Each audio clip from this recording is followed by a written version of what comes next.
ambition with the cutscenes is to make every single scene interesting enough in itself as something that the player would want to see. You can watch them, you get like an introduction to the level, you understand the characters a little bit more, and then you go on with the game. In a game like Hitman, where there is so much gameplay, there's so much within the game mechanics to challenge the players, the cutscenes also becomes a break between those kind of challenging gameplay moments. Damn it! Mr. Dexter is not someone that you want to mess with. I think cutscenes are getting better and better. They're actually much better at using the language of cinematography and like movie storytelling and making compelling stories and characters. And this is just a natural evolution in games to lean on what we've learned from cinema. We're actually treating it like a classical movie. We're trying always to have like these, really slow dolly moves and shooting from outside the doorway into the room and trying to have this like subtle treatment of it, and it actually works really well. We have like an awesome team of animators and environment artists and lighting and comping and the composers and sound designers. I mean, a lot of people are working really hard on making them. All right, what is it worth to you? Name your price. If they convey a sense of motivation to play the game, and we've taken a lot of care to add that to Hitman Absolution, it's all well and good to be given a task to go and you have to take out a certain target, but if you can apply an emotional reason or a really solid motivation to do that, it just makes it more enjoyable and a lot more fun to play. Now listen to the city. If anyone mentions the girl, you know what to do. I'll call you.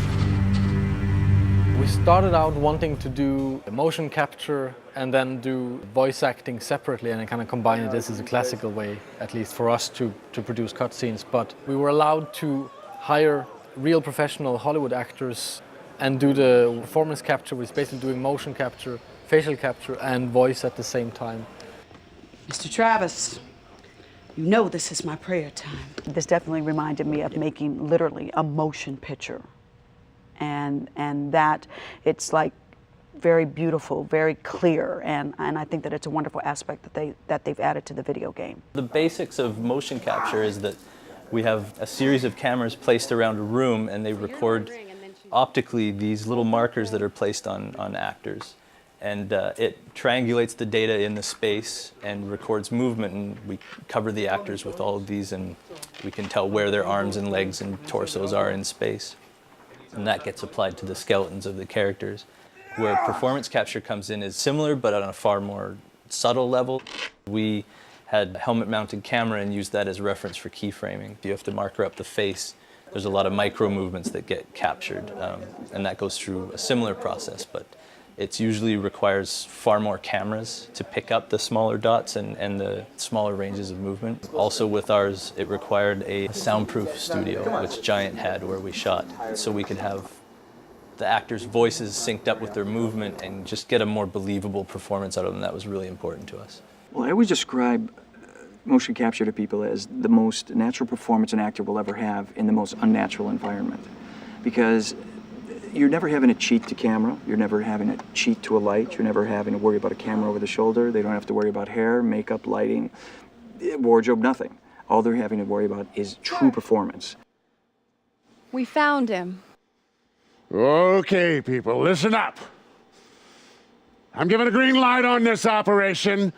I want 47's head on a platter in front of me ASAP! The only way I can describe it is, yeah, you got the 360 because the cameras are everywhere, but you also have this monkey suit on and this silly hat with a camera sitting in front of your face. And so the focus level that it takes is unique within itself, playing a lot of technology that you're pretending is not there. So it's a whole other thing that takes some adjusting to get to. For example, just a simple thing, like, see this thing right in front of your face? It's very hard to focus on the other actor if that's there, and like this character smokes. So just technically, you can't bring a cigarette up because you smack into that camera, so you have to find a way that looks cool and goes in there and does it. So it was challenging. The actors did have a lot of good suggestions, and they would say, this feels like out of character, and we'd be like, that's true, and we had a lot back and forth. So we spent quite a bit of time on working with their voices, on getting like getting a little deeper into the characters, like giving them some layers to the performances. The physicality and the origin of it is very much on the actors' shoulders, but from that point on, the animators' involvement in it shouldn't be really sold short. They add a huge amount of emotion and of physicality and everything to the scene. Wait. I heard you. You want me to snatch some chick? Man's gonna call you, tell you how to find her. There's a convergence where the line between cutscene and gameplay is blurring, and it's a major goal for a lot of AAA games is to have it as one fluid experience and not take the user out of the gameplay and really immerse them in the story and the characters and the universe that we've created.